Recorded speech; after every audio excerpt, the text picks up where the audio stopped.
जैसे दोस्तों कि आप लोगों को विदित है, इससे पूर्व हमने भारत सरकार की योजनाओं के बारे में भाग 1 में अध्ययन किया कि कुछ योजनाओं के बारे में हमने उसमें चर्चाएं करी। आज उसी वीडियो का दूसरा पार्ट में आपके सम्मुख से लेके उपस्थित हुआ हूं। आइए शुरुआत करते हैं भारत सरकार की योजनाएं। अब जो कल हमने जो डिस्कस किया था योजनाओं के बारे में, उसी क्रम में जो आज की योजना है उजाला योजना, इसकी शुरुआत हुई थी आपकी 1 मई 2015 को। ये उजाला योजना की शुरुआत की गई थी। ठीक है, ये भी केंद्र सरकार की ये योजना है। इसमें प्रधानमंत्री मोदी जी द्वारा बचत लैब योजना के स्थान पर उजाला योजना की शुरुआत की थी, जो इससे पूर्व जिसे बचत लैब योजना के तहत योजना के स्थान पर क्या कर दिया गया है, उजाला योजना की शुरुआत कर दी गई है। इसके अंतर्गत जितने भी गवर्नमेंट के तहत सस्ती एलईडी बल्ब इसमें क्या हो रहा है, इसको कस्टमरों को डिस्ट्रीब्यूट किए जा रहे हैं। आम जनमानस को एलईडी बल्ब है सरकार द्वारा उपलब्ध किया जा रहा है। जो उजाला योजना है इसका मेन उद्देश्य है कि चारों तरफ उजाला, जिसमें जो बाजार कीमत में जितने भी बर्फ़ इत्यादि जो मिलते हैं उससे 40% कम दाम पर आपको ये गवर्नमेंट के तहत जो उजाला योजना है उसके अंतर्गत जो बल्बों का निर्माण किया जाता है, और वो केंद्र सरकार और राज्य सरकार के मध्य ये चीज़ के माध्यम से आम जनमानस को इस एलईडी बल्बों का वितरण किया जाता है, जिसमें जो बाज़ार की कीमत और इस गवर्नमेंट तहत जो ये क्रय किए जाते हैं उसमें 40% की इसमें हमें कटौती देखने को मिलती है। और इस स्कीम का जो मेन उद्देश्य था एलईडी बल्बों को बढ़ावा देना, इस उजाला योजना का मेन उद्देश्य था। क्योंकि जो एलईडी बल्ब होते हैं वो बिजली की कम खपत करते हैं, जो कि जो बल्ब होते हैं उसके अपेक्षा एलईडी बल्ब कम बिजली की खपत करते हैं। इसलिए बिजली को सेव करने के लिए उजाला योजना का शुभारंभ किया गया था। ठीक है, अब अगला जो योजना है वो प्रधानमंत्री सुरक्षा बीमा योजना है। ठीक है, इसको जो लॉन्च किया गया था वो 9 मई 2015 को इसको लॉन्च किया गया था। प्रधानमंत्री मोदी द्वारा ये कोलकाता में इस योजना का उद्घाटन किया गया। कोलकाता में इस योजना को क्या किया गया था, लॉन्च किया गया था, जिसमें वार्षिक प्रीमियम 12 रुपये से 2 लाख रुपये दुर्घटना के तौर पे इसे दिया जाता है। और इसमें जो इसकी अवधि है 1 वर्ष प्रति वर्ष की न्यूनतम अवधि के दौरान इसको लागू किया जाता है। जब आप बैंक में अपना जो खाता खोलते हो उसमें प्रधानमंत्री सुरक्षा बीमा योजना को आप बैंक में जाकर ऐड करा सकते हो। सिर्फ वार्षिक जो 12 रुपया सालाना देकर उसमें आप 2 लाख का दुर्घटना बीमा इत्यादि आप ले सकते हो। इसका जो मेन वजह थी इसमें जो था कि जो गरीब वर्ग के तबके को इसके अंतर्गत जोड़ना था इस योजना के अंतर्गत, जिससे कि उनको इस योजना से लाभ प्राप्त हो सकता है। कभी कभार ऐसा होता है कि जब कोई व्यक्ति किसी कारणवश दुर्घटनाग्रस्त हो जाता है, अगर उसने अपनी अकाउंट में 12 रुपये का जो प्रधानमंत्री सुरक्षा जीवन बीमा योजना लिया हुआ है, तो उसमें क्या होगा, उसके परिवार को ये 2 लाख रुपए की जो धनराशि है वो बतौर दुर्घटना बीमा उसको प्राप्त होगी। और इस योजना का जो लाभ ले सकते हैं, उस योजना का जो लाभ 18 से 70 वर्ष के मध्य के लोग इसका लाभ ले सकते हैं। इस योजना से क्या होता है, दुर्घटना में जो मृत शव है उसको जो विकलांग होता है या इसके लिए सुरक्षा प्रदान करने के लिए कहीं ना कहीं एक छोटी सी ये जमा पूंजी के तौर पे दी जाती है। ठीक है, बहुत ज़्यादा महत्वपूर्ण है, क्योंकि गरीब तबके के जो लोग होते हैं उनके लिए जो ये 2 लाख रुपये है वो भी बहुत ज़्यादा बड़ी रकम होती है। ठीक है, आपको भी क्वेश्चन आ जाएगा कि प्रधानमंत्री सुरक्षा बीमा योजना के तहत जो वार्षिक प्रीमियम है वो कितने रुपए की है। ठीक है, 12 रुपये उसका वार्षिक प्रीमियम जाता है, और इसको जो दुर्घटना कवर मिलता है वो 2 लाख रुपये आपको दुर्घटना कवर मिलता है। और प्रधानमंत्री सुरक्षा बीमा योजना के तहत कितने से कितने वर्ष की आयु इसमें करा सकते हैं, ये 18 से 70 वर्ष के वर्ग के लोग इस योजना का लाभ उठा सकते हैं। ठीक है, इस योजना का जो मेन मोटो था वो दुर्घटना वश किसी की मृत्यु हो जाती है या विकलांगता आ जाती है तो उनके लिए इस योजना को लागू किया गया था। ठीक है, अब आ जाती है अगले योजना की तरफ बढ़ते हैं। प्रधानमंत्री जीवन ज्योति बीमा योजना, इसकी जो शुरुआत हुई थी ये भी 9 मई 2015 को, जिस दिन आपका प्रधानमंत्री सुरक्षा बीमा योजना लागू की गई थी कोलकाता में, वहीं से इस योजना का भी शुभारंभ प्रधानमंत्री मोदी द्वारा किया गया था।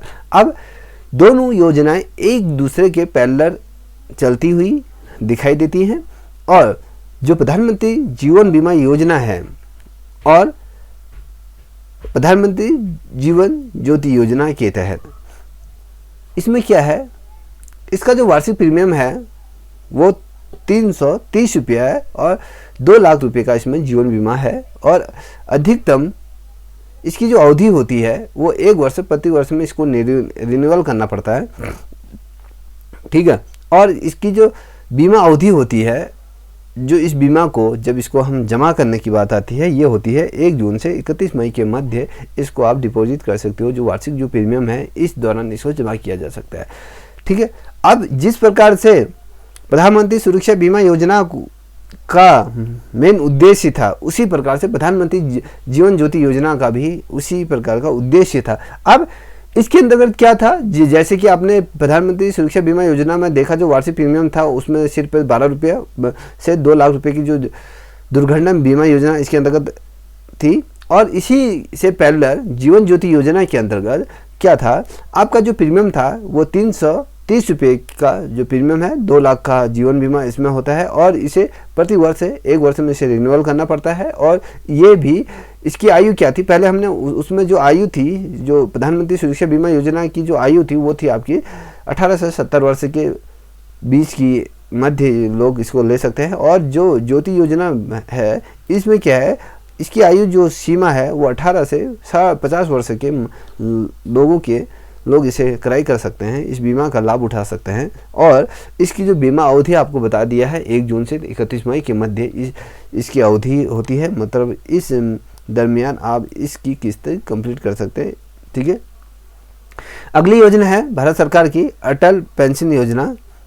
ठीक है, इसका भी शुभारंभ किया गया था 9 मई 2015 को, ये भी कोलकाता। ये जो यदि हम बात करें प्रधानमंत्री सुरक्षा बीमा योजना और प्रधानमंत्री जीवन ज्योति बीमा योजना और अटल पेंशन योजना, ये तीनों एक साथ ही एक ही दिन इनको लॉन्च किया गया था केंद्र सरकार द्वारा। अब प्रधानमंत्री मोदी द्वारा इसको भी कोलकाता की से ही इसका उद्घाटन किया गया था। और इसमें क्या था, निश्चित पेंशन से कम निवेश की तरफ इसको बढ़ाने का एक उद्देश्य था।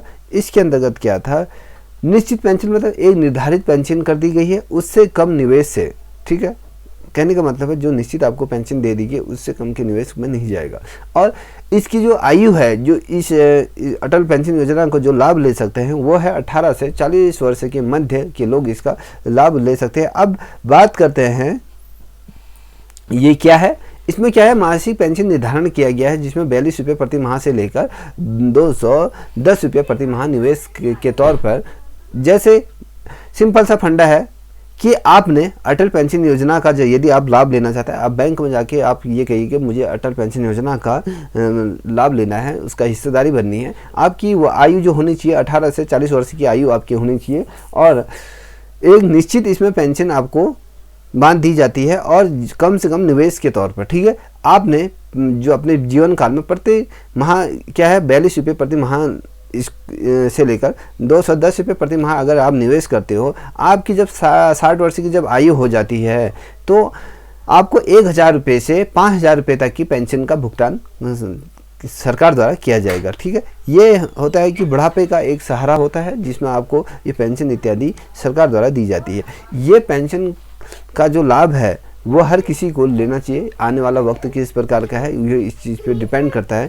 अब प्रधानमंत्री मोदी द्वारा जो अटल योजना है, अटल योजना के अंतर्गत क्या है, जो प्रति वर्ष इसको आपको 42 रुपये से लेकर 210 रुपये तक का जो प्रीमियम देना है। उसके बाद आपको जब 60 वर्ष हो जाते हैं, 60 वर्ष के बाद इसको कोई आपको प्रीमियम देने की आवश्यकता नहीं है। 60 वर्ष की आयु जब आपकी कंप्लीट हो जाती है, उसके पश्चात आप 1000 रुपये से लेकर 5000 रुपये तक का धनराशि आपको पेंशन के तौर पर केंद्र सरकार आपको भुगतान करेगी। ठीक है, स्मार्ट सिटी मिशन है, इसके अंतर्गत जो इस सिटी का जो इस योजना का जो आरंभ हुआ था वो 25 जून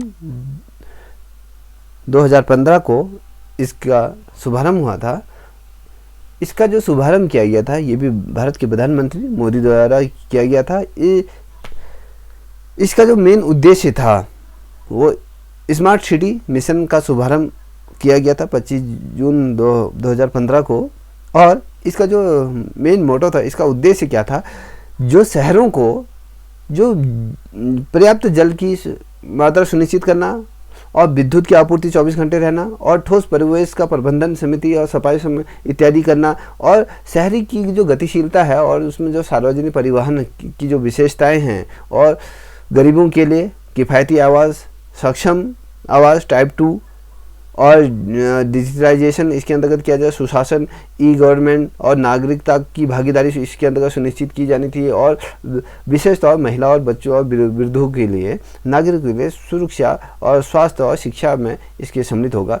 जब हम किसी स्मार्ट सिटीज़ की बात करते हैं तो उसके अंतर्गत ये चीज़ें पर्याप्त होना बहुत आवश्यक हो जाता है, जिसके अंतर्गत आपको जलापूर्ति सुनिश्चित तौर पर होनी चाहिए और विद्युत की आपूर्ति भी पर्याप्त तौर पर होनी चाहिए और एक ऐसा परिवेश आपके सम्मुख से रखना होता है जिसमें आप अविष्ट प्रतिबंधों पर क्या अपनी सही सफाई, जिसमें आपको सही सफाई हो और जहाँ गंदगी ना हो और सार्वजनिक जो परिवहन होते हैं जिसमें आप अपनी आवश्यकताओं के मुताबिक एक स्थान से दूसरे स्थान जा सकते हो। गरीबों के लिए इस योजना के तहत क्या था, आवास इसमें वितरण किए गए थे, जैसे टाइप 2 की बात करूं। और डिजिटाइजेशन मतलब आधुनिकता की तरफ इसमें अग्रसर करने का एक उद्देश्य भी था और इसमें जो शासन व्यवस्था है वो कठोर ना होकर सुशासन की मतलब कोमलता से हर चीज़ आपकी सुविधाजनक के अनुसार हो जाए और किसी भी प्रकार के में भ्रष्टाचार का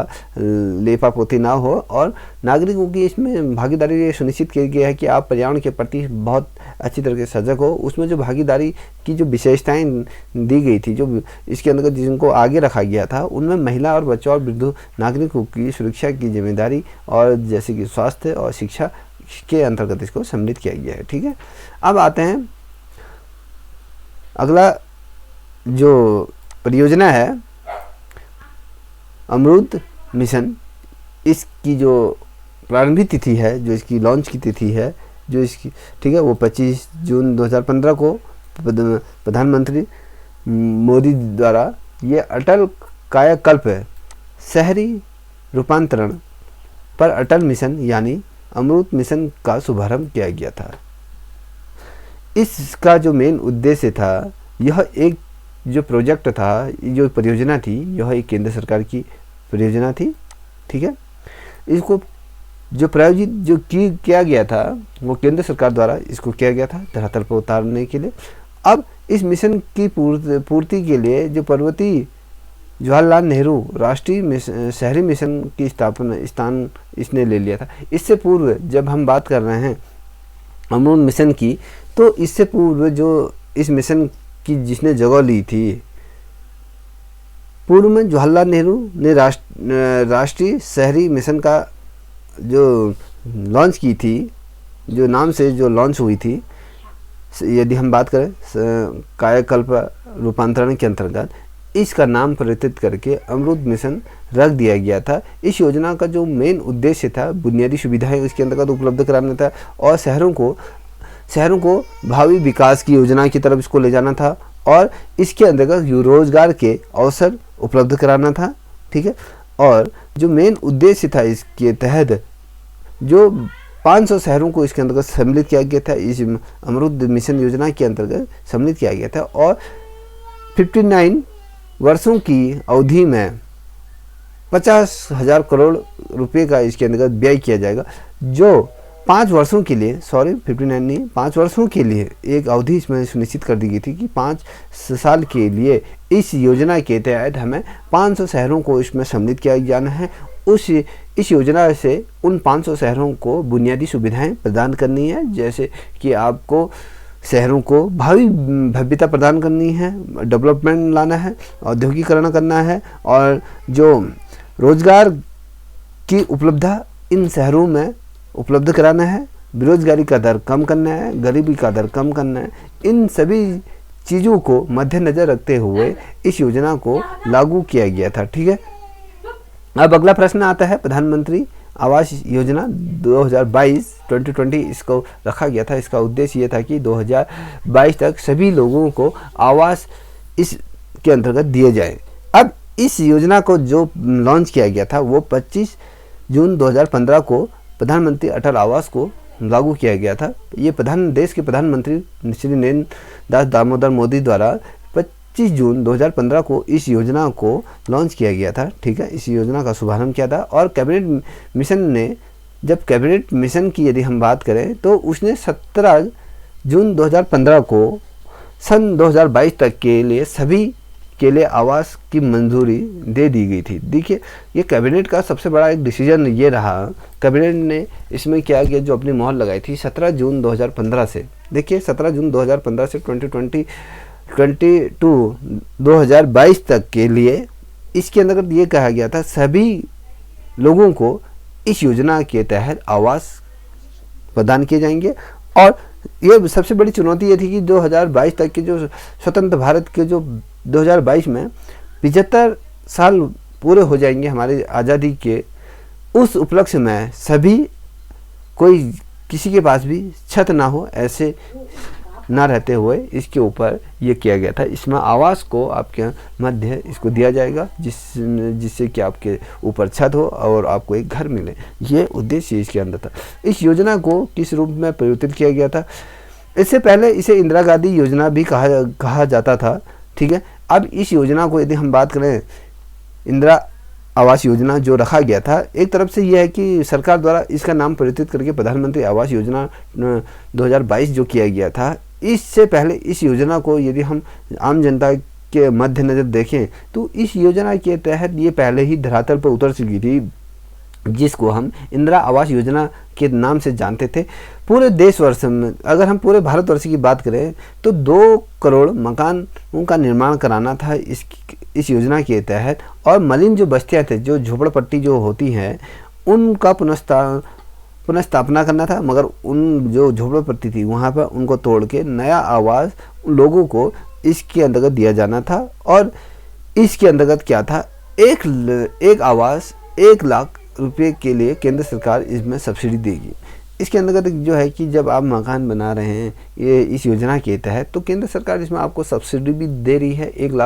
1 आवास पर 1 लाख रुपए का केंद्र सरकार द्वारा आपको सब्सिडी इसके अंतर्गत दी जा रही है। अब कभी क्वेश्चन आ जाता है कि प्रधानमंत्री आवास योजना के तहत, इस योजना के तहत कितने लाख रुपए की एफडी सरकार द्वारा दी जा रही है? ये 1 लाख रुपए की एफडी मलिन बस्तियों के पुनर्निर्माण के लिए दी जा रही है। और आर्थिक दृष्टिकोण से जो कमज़ोर वर्ग के लोगों के लिए 1.5 लाख रुपए प्रति आवास केंद्रीय सहायता दी जाएगी इस योजना के तहत। ठीक है, जब इस योजना को कोई व्यक्ति विशेष इसका लाभ लेता है तो इसमें क्या होता है, 1.5 लाख रुपए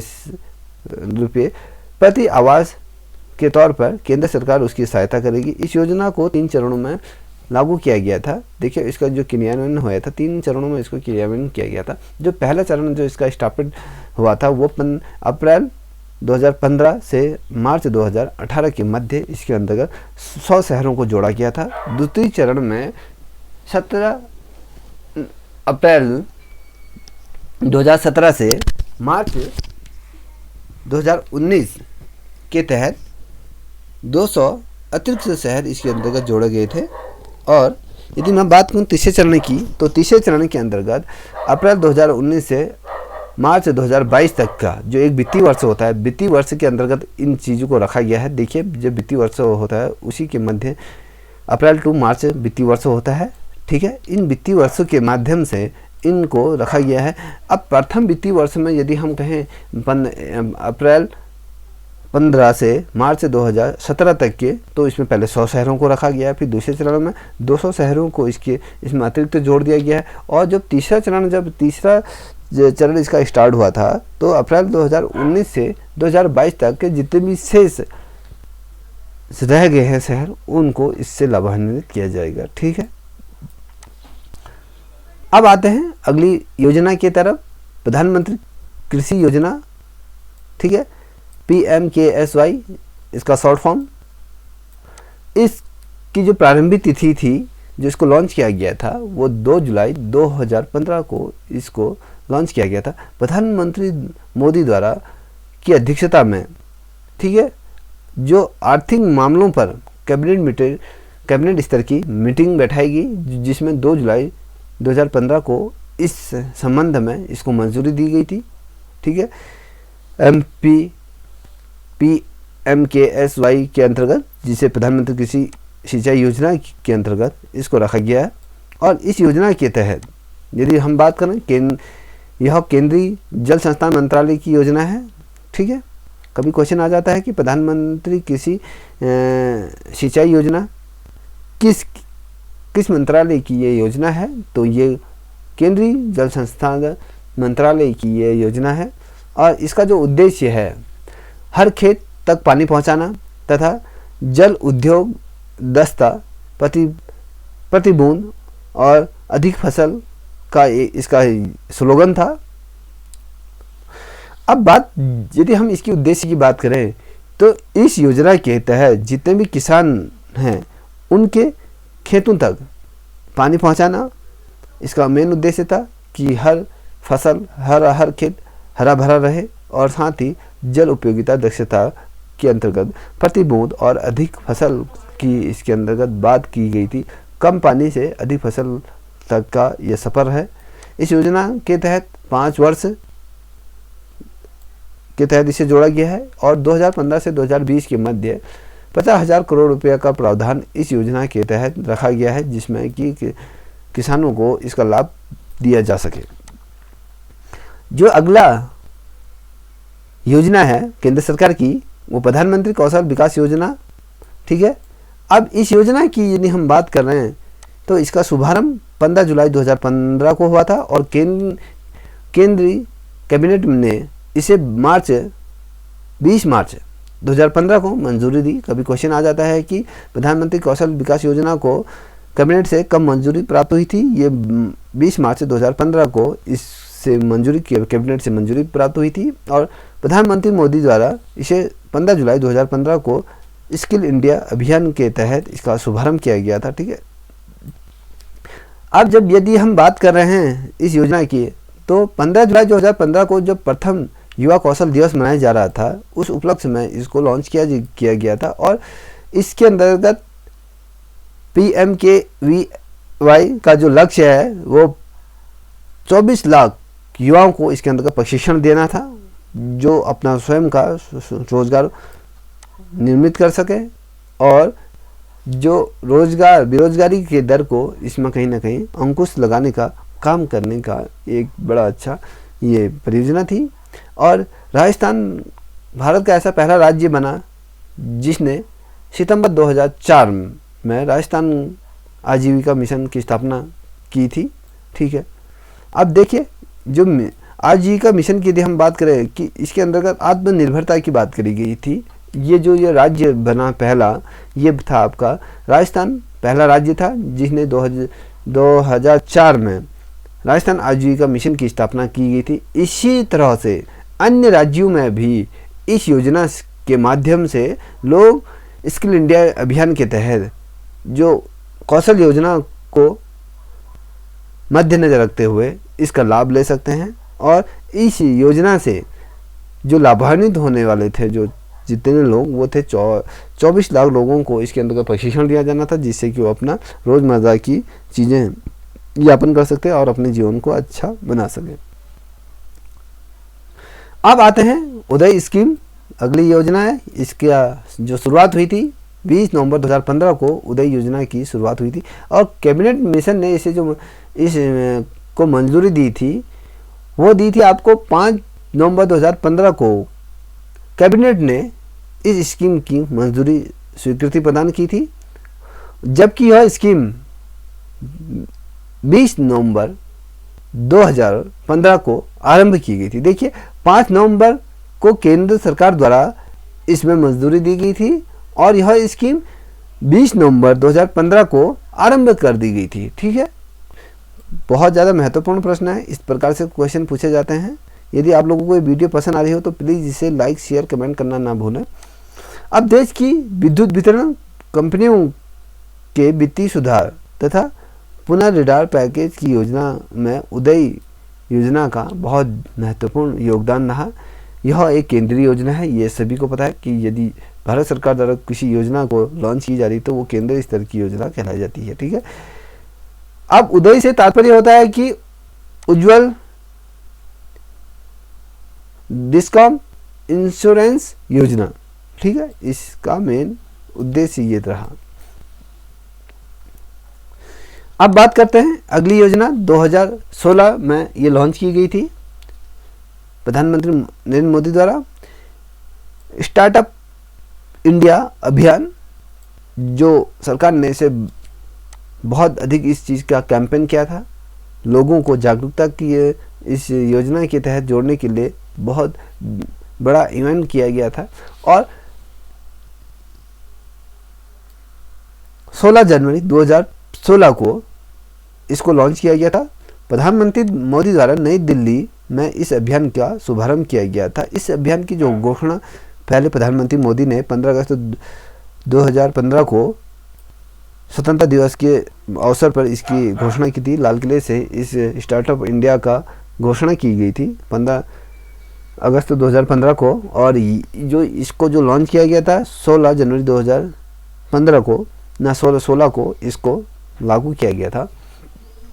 इसका जो मेन उद्देश्य था, इस योजना का वस्तु नव उद्यमी को बढ़ावा देना था और सरकार की भूमिका नीति निर्माण तक सीमित रहकर लाइसेंस राज से मुक्त सहित भूमि अनुमति और विदेशी निवेश प्रावधान पर्यावरण अनुमति जैसे बाधाओं से मुक्ति दिलाना था। जिस प्रकार से विदेशों से हम जो चीज़ें क्रय करते हैं और उनके लिए हमें क्या बताया एक्स्ट्रा जो कर देना पड़ता है, और ऐसी बाधाओं से इनको मुक्त करना था। स्टार्टअप इंडिया को वित्तीय पोषक के अंतर्गत भी जोड़ा गया था और इस योजना के तहत 10,000 करोड़ रुपए का स्टार्टअप इंडिया फंड भी तैयार किया गया था, जिससे कि इस अभियान को और मजबूती से आगे बढ़ाया जा सकता है। ठीक है, अब आते हैं अगली योजना है प्रधानमंत्री फसल बीमा योजना PMFBY। इसका जो आरंभ किया गया था यह 18 फरवरी 2016 को प्रधानमंत्री मोदी द्वारा यह मध्य प्रदेश के शेरहो में इस योजना का औपचारिक किया गई थी, शुरुआत की गई थी। कभी क्वेश्चन आ जाता है, जो प्रधानमंत्री फसल बीमा योजना है इसको प्रधानमंत्री मोदी द्वारा किस राज्य से शुभारंभ किया गया था? इसको मध्य प्रदेश से इसका शुभारंभ किया था। शेरहोर से इस योजना की क्या गई थी, औपचारिक घोषणा की गई थी, वहाँ पर से इसको स्टार्ट किया गया था। ठीक है, इस योजना को 13 जनवरी 2016 को मंजूरी दी गई थी, मतलब इसको कैबिनेट ने मंजूर कर दिया था। कहने का तात्पर्य है जो प्रधानमंत्री फसल बीमा योजना है, कैबिनेट स्तर से जब इस योजना को पास करके ये प्रस्ताव को इस बिल को जब पास किया गया था, वो किया गया था आपको 13 जनवरी 2016 को इसमें मंजूरी दी गई थी। ठीक है, अब बात करें, यह योजना पूर्ववर्ती राष्ट्रीय कृषि बीमा योजना का स्थान इस योजना ने लिया, जिसको हम इससे पूर्व हम आज जो जान रहे हैं प्रधानमंत्री फसल बीमा योजना को इस नाम से जाने। इससे पूर्व इस योजना को किस नाम से जाना जाता था? पूर्ववर्ती राष्ट्रीय कृषि बीमा योजना का स्थान इस योजना ने लिया था। इसको पूर्ववर्ती राष्ट्रीय कृषि बीमा योजना के नाम से जाना जाता है। कभी क्वेश्चन आ जाता है पूर्ववर्ती राष्ट्रीय कृषि बीमा योजना का स्थान किस योजना ने लिया? वो लिया आपका प्रधानमंत्री फसल बीमा योजना ने इसका स्थान लिया था। अब ये बजट की यदि हम बात करें 2016 से 17 के मध्य इस योजना के अंतर्गत जो बीमा योजना थी वो 55,000 करोड़ रुपए की इसका प्रीमियम रखा गया था। जो प्रीमियम दर इसके जो रखे गए थे, इस योजना का बहुत अधिक बजट इसको दिया गया था।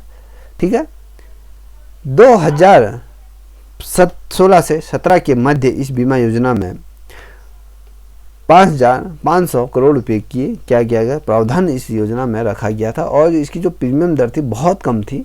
जैसे अब बात करते हैं, जो खरीफ की जो फसल होती थी उसमें 2% का इसमें बीमा योजना रखा गया था, और रबी की फसल 1.5% और बागवानी जो वर्णित जो फसलें हैं उसका जो प्रीमियम का जो भुगतान था वो करना था और बीमा कवर 100% था।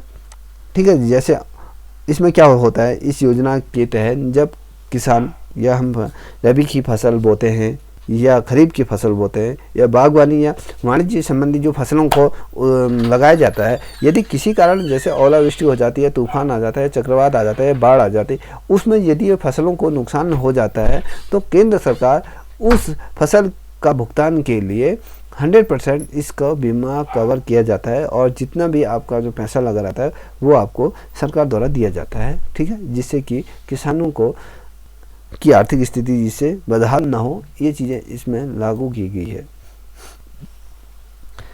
अब अगली योजना है श्याम प्रसाद मुखर्जी राष्ट्रीय रुर्बन मिशन।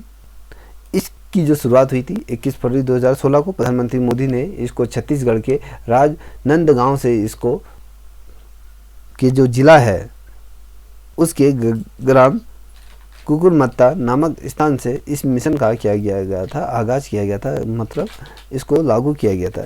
कभी क्वेश्चन आ जाता है श्याम प्रसाद मुखर्जी राष्ट्रीय रुर्बन मिशन की योजना को किस राज्य द्वारा सर्वप्रथम इसे घोषित लागू किया गया था, वो छत्तीसगढ़ राज्य से इसको लागू किया गया था। और छत्तीसगढ़ के किस जिले से इसको कौन सा जिला था, ये राजनांदगांव था, जो जिले के तौर पर हम कुकुरमत्ता नामक स्थान से इस योजना का शुभारंभ प्रधानमंत्री मोदी द्वारा किया है। रुर्बन मिशन क्या था, ये ग्रामीण भारत और शहरी सुविधाओं से युक्त थी। अब इस योजना का जो उद्देश्य था, इसमें स्मार्ट गांव का निर्माण करके स्मार्ट सिटी और शहरों की तरह इसकी पहल करना था, जहां पर सारी सुविधाएं आपको उस ग्राम में देखने को मिली होंगी जो इस श्याम प्रसाद मुखर्जी राष्ट्रीय रुर्बन मिशन के अंतर्गत जो ग्राम जोड़े गए हैं। इसमें क्या है, आपको वहाँ पर बैंक भी मिलेगा, पोस्ट ऑफिस भी मिलेगा, आपकी जो जल परियोजना है वो भी सुचारू तौर से चलेगी, विद्युत परियोजना भी, और आपको सभी चीज़ों का वहाँ पर अभाव नहीं देखने को मिलेगा, सभी चीज़ें आपको वहाँ पर मिलेंगी। ये चीज़ें मेन उद्देश्य था कि वहाँ पर आधुनिकीकरण को विस्थापित करना मेन उद्देश्य था, जिससे कि लोग एक स्थान से दूसरे स्थान अन्य सामानों के लिए जो दौड़ते हैं वो ना दौड़े, एक ही जगह पर सारी चीज़ें मिल जाएं। इस चीज़ की पहल थी। अगले 3 वर्षों की यदि हम बात करें तो इसके अंतर्गत 5100 करोड़ रुपये का इसके अंतर्गत निवेश किया गया था केंद्र सरकार द्वारा, और जिसमें 300 ग्रामों को इसके अंतर्गत क्या किया गया था, लिस्टिंग किया गया था, उसमें इनका विकास किए जाने हेतु उसको रखा गया था। ठीक है, अब अगला जो परियोजना है वो सेतु भारतम कार्यक्रम है। इसकी जो शुभारंभ किया गया था, इसको 4 मार्च 2016 को प्रधानमंत्री मोदी ने क्या 50,000 करोड़ रुपये की किया गया थी सेतु भारत निर्माण का कार्यक्रम, इसके अंतर्गत शुभारंभ इसके अंतर्गत किया गया था 50,000 करोड़ रुपये की। ठीक है, अब इसके अंतर्गत क्या था, राष्ट्रीय जो जल मार्गों पर सुरक्षा एवं सुचारू यात्रा पुल बनाने के लिए आरंभ किया गया था, जो हमारे जहाँ पर बड़े बड़े पुलों का जो निर्माण होगा और जल मार्गों को सुचारू तौर से सही तरीके से काम करें। और इसका जो लक्ष्य रखा गया था 2019 तक सभी राष्ट्रीय जल मार्गों को, यदि राजमार्गों की यदि बात करें, जिसमें रेलवे फाटकों से मुक्त करा दिया जाएगा। जिस प्रकार से आज जगह जगह पर जब ट्रेन आती है तो आपको देखते होंगे कि फाटक लगे रहते हैं, इन फाटकों को मुक्त करने के लिए इसमें अतिरिक्त कल पुर्जों को इसके अंतर्गत जोड़ा जाएगा, ब्रिजों का निर्माण किया जाएगा, आधुनिकता इसके अंतर्गत लाएगी, जो रेलवे को जो ओवरलोड जो ब्रिजों का निर्माण था उसको दूर किया जाएगा। इसका जो मेन उद्देश्य था, इसमें क्या था, जो सेतु की यदि हम बात करें तो कभी सेतु क्या होता है, पुलों का निर्माण होता है। जिस प्रकार से प्रभु श्री राम ने लंका पर जाने के लिए जो सेतु का निर्माण किया गया था, उसी से रिलेटिव ये चीज़ें हैं।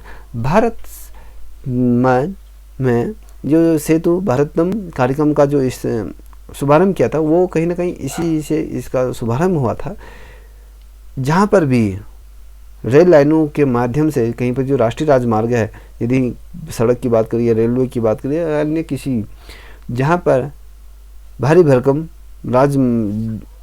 रेलगाड़ियों जब गुजरती हैं, जब मालवाहक जब जहाज गुजरते हैं, इनको दुरुस्त करने के लिए वहाँ पर जो लोहे के गार्डरों से पुलों का निर्माण करना था।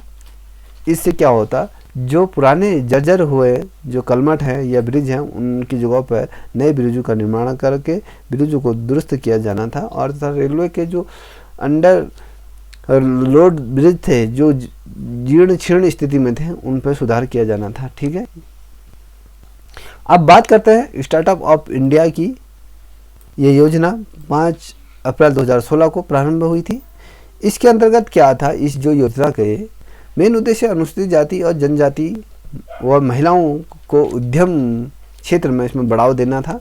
और मोदी ने इस योजना का जो शुरुआत की थी, ये नोएडा के सेक्टर 62 से इस योजना का शुभारंभ किया था। कभी क्वेश्चन आ जाता है स्टार्टअप अब इंडिया से लाभान्वित होने वाले जनजाति या जाति कौन सी है, जिसके अंतर्गत अनुसूचित जनजाति, अनुसूचित जाति और उसकी जो महिलाओं को उद्यम के क्षेत्र में बढ़ावा देना था। और ये केंद्रीय मंत्रिमंडल ने इस योजना को जो मंजूरी दी थी वो 6 जनवरी 2016 को इसमें मंजूरी दी गई थी। अब इसके तहत क्या था, SC ST सदस्यों की महिलाएं को ग्रीन फील्ड उद्यम के लिए बैंकों से क्या था, लोन 10 लाख से 1 करोड़ तक का इसमें लोन का प्रावधान दिया गया था। और इसमें क्या था, यदि कोई SC की महिला या ST की महिला अपना उद्यम स्टार्ट करना चाहती है, स्टार्टअप करना चाहती है, तो उसके लिए केंद्र सरकार द्वारा बैंकों को ये आदेशित किया गया था, इस योजना के तहत 10 लाख से 1 लाख तक का ऋण आप इसे उपलब्ध करा सकते हैं। यह उद्यम विनिर्माण सेवा तथा व्यापार सेंटर तक होना चाहिए। ठीक है, अब जो इस योजना का जो लाभ ले सकते थे वो ST और SC महिलाएं जिनकी उम्र 18 से ऊपर हो, यो महिलाएं इसका लाभ प्राप्त कर सकती हैं। ठीक है, अगला प्रश्न है, यह हम कहें योजना जो ग्राम उदय से भारत उदय अभियान तक का ये योजना जो रखा गया था, मतलब जब ग्राम से उदय हो तो भारत तक का ये संपूर्ण उदय वाला जो कॉन्सेप्ट था, कहीं ना कहीं ग्राम उदय से भारत उदय अभियान का जो शुभारंभ हुआ था, ये हुआ था 14 अप्रैल 2016 को। प्रधानमंत्री मोदी ने इसे 14 अप्रैल 2016 को मध्य प्रदेश के महू में इस अभियान का शुभारंभ किया गया था। ठीक है, जब इस योजना की जो शुरुआत हुई थी, इसमें क्या था, 14 अप्रैल 2016 से चलने वाली इस योजना के तहत ग्राम उदय से लेकर भारत उदय अभियान के तहत गांव में होने वाले विकास कार्यों को इसके अंतर्गत रखा गया था कि इस योजना से ग्राम में विकास हो और एक भारत का उदय हो, जिससे कि भारत की गरिमा को कहीं ना कहीं अंतर्राष्ट्रीय स्तर पर उबारना था। अब ऐसे स्थिति में क्या था, विकास के कार्यों पर सर्वाधिक इसमें ध्यान रखना था। ठीक है, और पंचायती राज्य को मजबूत करना था और ग्रामीण विकास को भी बढ़ावा देना था और ग्राम पंचायत विकास योजना के तहत इसको भी बढ़ावा देना था। इन सभी योजनाओं को कहीं ना कहीं बढ़ावा देना था। बढ़ावा देने के तहत पंचायती राज्य को मजबूत करना था, ग्राम विकास को मजबूत करना था और जो ग्राम स्तर की जो सभाएं हैं सर्वाधिक उनको मजबूत करना इस योजना का मेन उद्देश्य था। अब इस योजना से आप सभी लोग भली भांति परिचित होंगे। प्रधानमंत्री उज्ज्वला योजना बहुत बड़ी योजना है। ये अगर हम बात करें, ये भारत की 8,000 करोड़ का इस योजना के तहत आवंटन किया गया था। इस योजना का जो मेन उद्देश्य था, सभी जितने भी गरीबी रेखा के जो नीचे परिवार हैं उनकी महिलाओं को निःशुल्क इसमें LPG सिलेंडर दिए जा रहे थे, कनेक्शन प्रदान किए जा रहे थे। ठीक है, जो कनेक्शन लेने में असमर्थ हैं उन लोगों को गैस कनेक्शन देना इसका मेन उद्देश्य था। धुएं से मुक्त करना था। ठीक है, अब बात करें प्रधानमंत्री उज्ज्वला योजना की, तो 1 मई 2016 को इसको लागू किया गया था। प्रधानमंत्री मोदी ने 1 मई 2016 को बलिया UP से इस योजना की शुरुआत की थी। कभी क्वेश्चन आ जाता है, प्रधानमंत्री मोदी द्वारा प्रधानमंत्री उज्ज्वला योजना का शुभारंभ कहाँ से किया था? ये उत्तर प्रदेश, और यदि जिला पूछा जाए तो ये बलिया जिले से इसका शुभारंभ किया गया था। और कैबिनेट ने इसको जो मंजूरी दी थी वो 10 मार्च 2016 को इसको मंजूरी दे दी गई थी। और इस योजना के तहत जो मेन सबसे बड़ा क्वेश्चन है, इसी के इर्द गिर्द संपूर्ण उज्ज्वला योजना घूमती है। इसके तहत क्या था, गरीबी रेखा से जो नीचे जितने भी लोग रहते हैं या महिलाएं हैं, उनके नाम से क्या था, निःशुल्क एलपीजी सिलेंडर का कनेक्शन दिया जा रहा था। इसमें किसी प्रकार का चार्ज उन लोगों से लिया नहीं जाएगा। आप जाइए, एक फॉर्म फिलअप कीजिए, आपको उज्ज्वला योजना के तहत उसमें आपको सिलेंडर प्लस एक गैस चूल्हा दिया जा रहा था। ठीक है। अब इस योजना को जो लक्ष्य रखा गया था 2016 से 2019 के मध्य 500 करोड़ बीपीएल महिलाओं को गैस कनेक्शन प्रदान किया जाना, इसका लक्ष्य रखा गया था। ठीक है। कभी क्वेश्चन इस प्रकार से पूछा जा सकता है कि प्रधानमंत्री उज्ज्वला योजना के तहत वर्ष 2016 से 19 के मध्य कितनी महिलाओं को इस योजना से लाभान्वित किया जाना था। ये 5 करोड़ महिलाओं को इस योजना से लाभान्वित किया जाना था, गैस कनेक्शन प्रदान किए जाने थे। अब इस योजना को जो केंद्र सरकार द्वारा जो आवंटन किया था, इसमें जो धनराशि जो आवंटित की गई थी 8,000 करोड़ रुपए की इसमें धनराशि आवंटित की गई थी। ये बहुत बड़ी योजना थी। इसलिए इस योजना का जो मेन उद्देश्य था, महिलाओं को सशक्तिकरण बनाना था और जो जीवाश्म ईंधन की जगह एलपीजी का उपयोगिता को बढ़ावा देना था। जितना भी जो जीवाश्म ईंधन है, प्रकृति को एक तरफ से बचाना था। जहाँ पर पेड़ों से जो हम लकड़ियाँ बिन के लाते हैं, जिसे महिलाओं को एक तरह से मुक्त करना था, जो धुएं में जो खाना बनाती थी उससे मुक्त करना था, और साथ ही महिलाओं को जीवाश्म ईंधन से भी कहीं ना कहीं छुटकारा दिलाना था। एक बहुत बड़ा एक ये क्या था, एक भारत सरकार द्वारा बड़ा कदम उठाया गया था। और साथ ही पर्यावरण को जो होने वाली जो प्रदूषण है, कहीं ना कहीं उसमें भी ये रोकथाम हुई। ठीक है। अब आते हैं अगला प्रश्न या बात करें योजना। ये भीम ऐप है। ये भीम ऐप को जो लॉन्च किया गया था भारत सरकार द्वारा, ये 30 दिसंबर 2016 को। जो इस ऐप का जो नाम भीम ऐप रखा गया था, वो बाबा भीमराव अंबेडकर के नाम पर इस ऐप को रखा गया था, जिसे भीम ऐप के नाम से इसे लॉन्च किया गया था। इस ऐप के जरिए क्या था, बिना क्रेडिट कार्ड, बिना डेबिट कार्ड के लेन देन आराम से हो सकता था। जो ये ऐप है, इसमें आप ऑनलाइन ट्रांजैक्शन, ऑनलाइन रिचार्ज इत्यादि जितने भी ऑनलाइन चीज़ें रहती हैं, इस भीम ऐप के माध्यम से आप कर सकते हैं। ये भारत सरकार द्वारा लॉन्च किया गया पहला ऐसा ऐप है जो कि भारत में निर्मित है और एक सुरक्षित ऐप के तौर पर इसे लॉन्च किया गया था। और ये चीज़ जो दर्शाता है वो डिजिटल इंडिया का एक बहुत बड़ा कदम इस ऐप के माध्यम से रखा, जिसे हम कहते हैं डिजिटल भुगतान को। इस ऐप के माध्यम से क्या हुआ, बढ़ावा मिला। इस ऐप को एक दिन में ही 2 करोड़ लोगों ने इसे डाउनलोड किया था, इस ऐप का यूज किया। ठीक है।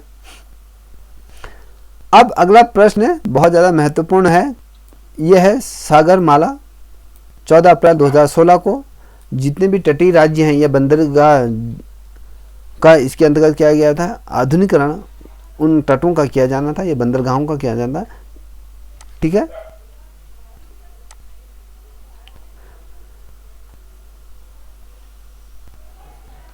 दोस्तों, यदि आप लोगों को ये वीडियो पसंद आ रही हो तो प्लीज़ इसे लाइक, शेयर, कमेंट करना ना भूलें। अगली वीडियो जो मैं आपको लेके आऊँगा पार्ट 3, उसमें भारत सरकार योजना के अंतर्गत वर्ष 2017 से आगे की योजनाओं के बारे में हम चर्चाएं करें। अभी तक के लिए इतना ही। जय हिंद, जय भारत।